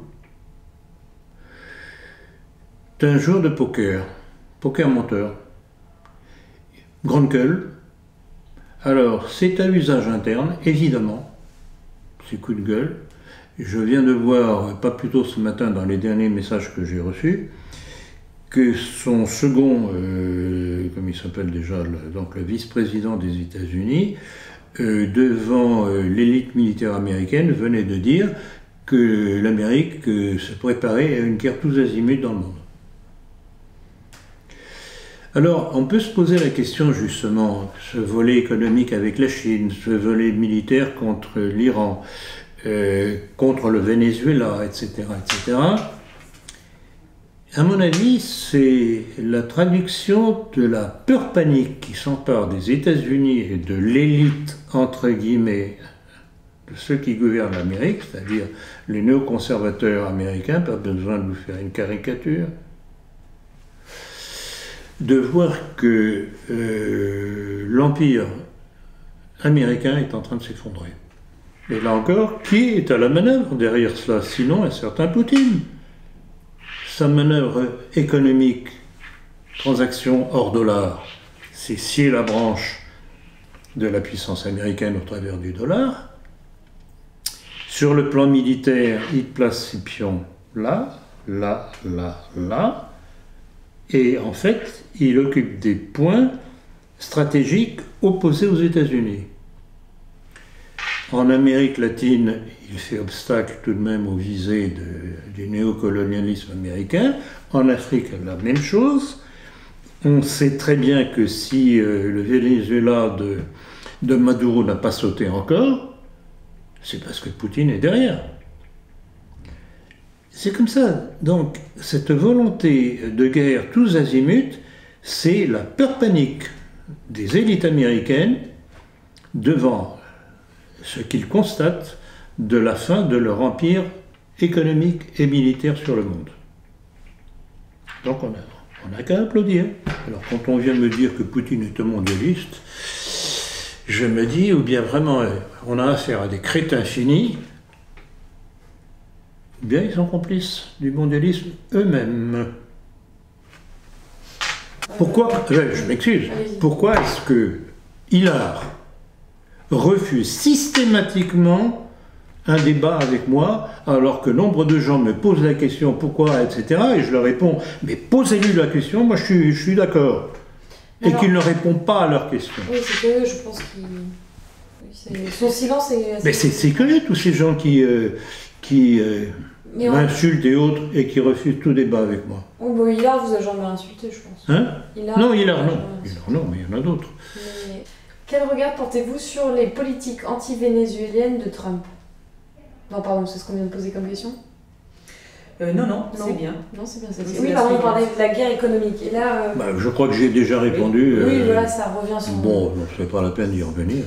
Non, mais par rapport au Venezuela... Oui, alors c'est une guerre, vraiment une guerre sale, la guerre que Trump fait au Venezuela, enfin que les États-Unis font au Venezuela, puisque c'est au travers d'une tentative de priver les Vénézuéliens de médicaments, d'aliments, etc. Je ne sais pas si vous avez vu que dernièrement, il y a eu des bateaux vénézuéliens qui étaient affrétés pour ramener des médicaments des denrées alimentaires aux Vénézuéliens qui ont été, je ne sais pas exactement de quelle façon, mais qui ont été sabotés par les États-Unis. Donc c'est vraiment se servir des souffrances du peuple pour pouvoir renverser le pouvoir qui dérange. Rappelez-vous les bombardements anglo-américains pendant la dernière guerre mondiale. Ils bombardaient les populations civiles pour faire craquer le Reich au travers des souffrances de la population. C'est la tactique des anglo-saxons, ça. Perfide. Perfide, inhumain, non, vraiment. Alors là, c'est des toutes nouvelles informations qui ne sont pas tellement réjouissantes. 1 an après le retrait américain de l'accord sur le nucléaire iranien, les tensions entre les deux pays sont au plus haut. Un conflit armé entre les États-Unis et l'Iran est-il vraiment à craindre? Je crois que j'ai déjà un petit peu répondu juste avant. Oui, il est à craindre parce que les Israéliens, pour eux, la seule voie de salut, c'est de supprimer le danger de l'Iran. Très bien. Et bien, pour terminer cet entretien, pouvez-vous nous raconter comment s'est terminé l'échange que vous avez eu avec une certaine Marie-Charlotte Saint-Jean d'Angély? En effet, pour replacer dans son contexte, cette personne vous a contacté il y a 15 jours pour vous informer que Benedetti préfaçait un ouvrage sur le nationalisme, celui-là même dont nous avons parlé un peu plus haut dans cet entretien. Après s'être présentée comme une aristocrate et au fil des messages, cette noble dame a proposé de mettre à votre disposition une partie de son logement pour nos futurs entretiens. Vous lui avez alors demandé son numéro de téléphone afin de simplifier l'échange, ce qu'elle refusa. Ce n'était a priori pas dans ses habitudes. Cependant, continuant à user de son charme, elle vous invite dans son modeste 300 mètres carrés près de la place de l'Étoile, où, dit-elle, Victor, son majordome, vous préparera un dîner aux chandelles. Quoi de mieux pour tomber sous ce charme très grand siècle. Et bien que certaines informations aient éveillé votre suspicion, vous acceptez son invitation à dîner chez elle, rue des Acacias. Je vous laisse le soin de compléter la suite. C'est très amusant. C'est très amusant cette histoire-là. Et moi j'aime bien aller jusqu'au bout des situations, même si je me doute qu'il y a une manœuvre derrière. Il y a plusieurs choses qui avaient attiré ma attention lors du début de cet échange. Premièrement, l'allusion à Saint-Jean d'Angély, dont j'avais parlé dans différentes occasions. Saint-Jean d'Angély, c'était Regaud de Saint-Jean d'Angély, qui était celui qui avait imposé la législation au moment de la Révolution, qui faisait rentrer les Juifs dans la société française. Je me suis dit, tiens, c'est curieux, Saint-Jean d'Angély, c'est pas un nom courant quand même. Bon, il y avait ça. Il y avait aussi l'allusion à Benedetti, et cette personne, cette dite Madame de machin chouette, qui cherchait à savoir ce que je savais sur certains comportements sexuels de M. Benedetti. Et j'avais répondu à cette dame que je ne parlais pas de ces choses-là sur Internet, que si elle voulait savoir ce que je savais, éventuellement je lui dirais en privé. Il y avait une chose aussi qui m'avait attiré l'attention, c'est que la personne me disait, puisque en principe on devait se voir le jour de l'Ascension, qu'il m'avait dit, mais vous savez que c'est le jour de l'Ascension. Et au départ, je me rappelle quand je vous ai parlé de l'affaire qui se développait, cette dame qui progressivement vous offrez tous ses services. Tous ses services, oui, tous ses services. En me parlant de son affection, je ne sais pas quoi, non. Oui, oui, grande affection. Non, vraiment, comme si elle était tombée sous mon charme. Tout ça, je me disais, très affectueusement, bon, très affectueusement, je me disais, bon, c'est curieux, bon, on est toujours flatté, c'est évident. Mais enfin, je me disais, c'est tout de même curieux ça. Qu'est-ce qui m'avait encore attiré l'attention? Il y avait différentes petites choses. Bon. Puis, en fait, fondamentalement, je suis un curieux. J'aime bien pousser les choses jusqu'au bout, voir ce que cela donne. Et puis c'est vrai que vous lui avez suggéré que je vous accompagne pour Alors, justement, là, on avait parlé ensemble, on était tout aussi dubitatifs sur l'histoire, l'un que l'autre, et je crois que c'est vous-même, Diane, je crois qu'il m'avait suggéré de tendre le piège, justement. Et là, ça a été finement joué, je reconnais, de la part de la dame en question, qui soi-disant elle, qui dit, pas de problème, qu'elle vienne voir justement si la pièce que je vous réserve, ma bibliothèque de 70 mètres carrés vous convient, etc. etc. Bon. Donc, le jour dit, je vais là-bas, et donc cette rue des Acacias, là aussi ça m'avait fait tiquer. Je me suis dit, Acacia, tiens, curieux, symbole bizarre. Et j'arrive, une rue minable déjà pour commencer. Effectivement, à proximité de l'école. Une rue minable, le porche, qui visiblement pouvait correspondre à une entrée d'un ancien hôtel particulier.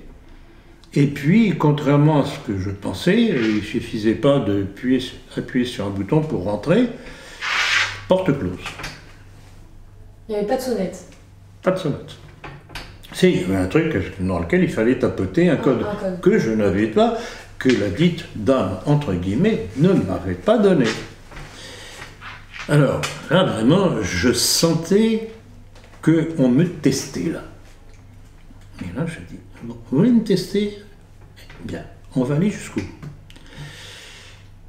Il y avait, alors, autre chose qui nous avait fait tiquer, c'est qu'elle avait fait allusion à un très bon restaurant en cuisine délicieuse, etc., le Crabe Tambour.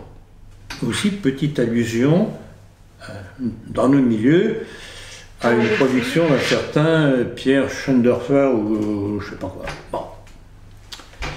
Donc c'est quelqu'un qui connaissait bien nos milieux, visiblement.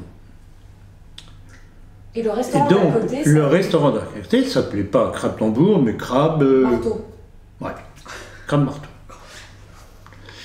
Alors, à la porte à côté, je vais là-bas, je lui dis, voilà, j'ai rendez-vous avec madame mais je n'ai pas le code, je ne peux pas rentrer, etc. Vous connaissez cette dame? Je ne connais pas. J'aurais pu faire demi-tour. C'est mal me connaître. J'aime bien aller chez le chirurgien. Quand il y a un abcès purulent, on fend l'abcès, on dégage et on nettoie. Bon. Et je ne sais pas si c'était le patron du bar, en fait c'était un petit bar, c'était pas du tout un restaurant chic, distingué. Me dit, mais qu'à cela ne tienne, je vais vous ouvrir, vous pouvez rentrer.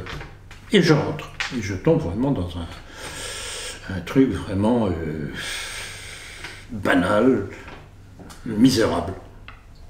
Pas du tout correspondant à la surface annoncée par Madame de Machin Chouette. Elle m'avait dit qu'elle habitait dans le bâtiment B. Je vais au bâtiment B. Et elle m'avait signalé 5e étage. J'arrive au bâtiment B. Il n'y avait que 3 étages. Bon, très bien. Je reviens en arrière. Je regarde la boîte aux lettres. Pas de Madame Machin Chouette, etc. Je dis, bon, d'accord. Vous avez bien voulu vous payer ma tête. Bon. Je rentre chez moi et je reçois un message me disant à peu près ceci. Vous voulez le lire? Vous l'avez? C'est vous? Vous voulez que je le lise? Ah oui, lisez-le. On alterne. Pour qu'on rigole un petit peu. Monsieur, l'opération Colère de Dieu prend fin ce soir. Les homards sont très bons, sachez-le. Vous avez voulu jouer, vous avez perdu. Nous avons beaucoup ri quand vous vous êtes pointé aux 25 rue des Acacias. Tout fut photographié et filmé. Vous auriez dû voir votre moue. Nous sommes partout, comme vous le dites si bien dans vos conférences. Nous savons tout sur vous et vos proches. Nous écoutons même votre dernière conversation téléphonique. Il ne faut pas paniquer. Nous procédons toujours avec un premier avertissement. Deux choix s'offrent à vous. Profiter de votre retraite, couler des jours paisibles, ne pas tenir compte de nos avertissements et vous exposer à des sanctions plus graves. Comme on dit chez vous, la balle est dans votre camp. Sachez que vous ne pouvez pas résister à nos services. Vous n'êtes pas très prudent. Israël vaincra. Bon. Donc, c'est très important, ça. C'est très important. Alors, deux choses. Deux choses. Là, effectivement, bon, c'est la révélation que c'est un piège qui m'a été tendu. Bon. Première chose, s'ils avaient voulu vraiment attenter ou me donner une leçon, dans les couloirs obscurs de cette dite maison, j'aurais pu parfaitement être agressé. Tout à fait. Je m'en avais parlé, c'était un danger, et bon. J'ai jamais cédé à la peur de qui que ce soit, et j'aime bien affronter les situations. Mais le problème pour eux, ces petits malins, c'est qu'ils ne se rendent pas compte qu'ils ont été très imprudents par un certain nombre de pistes qu'ils nous ont laissées. Première piste, l'allusion à Benedetti et à l'appétence de savoir ce que je savais sur certains de ses goûts sexuels. Deuxièmement, certains petits clins d'œil me rappelaient que c'était le jour de l'Ascension. Je ne pense pas que tout cela soit particulièrement propre à des milieux israéliens. Moi, je trouve que dans le dernier mail, il manque un côté hystérique qu'on retrouve plus dans les milieux israéliens. Oui, que tout là, à fait. Ah non, non, non, ils ont une calme. parfaite connaissance de ce que peut être un catholique tel que je suis. Donc vraiment, pour moi, c'est un coup qui vient de nos milieux. Alors, qui est-ce que j'ai dérangé dernièrement qui pourrait être à l'origine de cette manœuvre pour essayer de me faire peur sous prétexte que c'est une action des milieux israéliens, etc. Bon, effectivement, très régulièrement, je mets en garde contre le pseudo-nationalisme de Benedetti, mais surtout dernièrement, qui est-ce que j'ai pris en ligne de mire? Alain Escada? Non. Alain Escada, non, c'est pas suffisant. Je ne pense pas. Mais Hervé Ryssen, incontestablement. Hervé Ryssen, qui, je sais, par personne interposée, qui a dit que n'était mon âge, il me prendrait au col. Bon, c'est très facile. Il ne sait pas répondre. Et si j'avais réagi contre lui, c'était que j'étais quelque peu étonné de voir cet antisémite proclamé avec tous les livres qu'il a écrits, tout de même quelque peu anti-juif, faire allégeance à Zemmour. Et j'étais non seulement l'un de ceux qui avaient réagi, mais Jérôme Bourbon de Rivarol avait très sérieusement réagi en l'écrivant une lettre que j'avais citée d'ailleurs. Ce qui d'ailleurs a servi au rapprochement qu'il y a eu entre Jérôme Bourbon et moi dernièrement. Donc pour moi, ce truc, cette espèce de piège n'a qu'un seul but, essayer de me faire peur sous prétexte de menaces israéliennes, mais ça vient pas des milieux israéliens, ça vient de nos milieux et ça vient des milieux de ceux que je viens de nommer. Alors, avant de jouer ce petit jeu-là avec moi, soyez plus prudents. Voilà le message que je vais leur laisser. Jouez pas ce petit jeu-là. Bon message. Je suis plus malin que vous. Très bien, nous avons terminé cet entretien. Merci Monsieur Ploncard-Dassac. Merci Diane. Vous voyez, il ne faut jamais reculer. Ça, j'avoue, évidemment, ils se sont payés de ma tête. Mais ils ne se rendaient pas compte que je me rendais parfaitement compte qu'il y avait un piège là derrière. Et que j'ai voulu aller jusqu'au bout du piège, de façon à les mettre en pleine lumière. Et c'était Alors, ils veulent jouer ce petit jeu-là, ils vont continuer à avoir le projecteur sur eux. Il ne faut pas céder à l'intimidation. L'intimidation, alors là, ils ne me connaissent pas. Merci Monsieur Voilà, Ploncard-Dassac. bien, merci à vous deux, c'est vraiment toujours un plaisir. C'est un plaisir intellectuel. C'est un plaisir intellectuel, c'est aussi vraiment ce sentiment d'une connivence qu'il y a entre nous parce qu'on comprend les mêmes choses, on se comprend au quart de tour, on a le même raisonnement à partir des mêmes faits. C'est ça la véritable amitié nationaliste qu'elle devrait exister. Et c'est totalement en dehors des schémas habituels de tous ces malheureux de ce qu'on appelle la droite nationale, de ces Benedetti, Rissen ou les gens des différentes fraternités qui ne voient que le Rassemblement national. On a une analyse autre, qui n'est pas sentimentale, qui est réfléchie, et c'est ça qui les dérange. Parce qu'en fait, ou bien ils sont bêtes comme leurs pieds, ou bien ce sont des agents. Au choix. Et on n'a pas fini de parler d'eux. Je peux le leur annoncer. À bon entendeur, salut.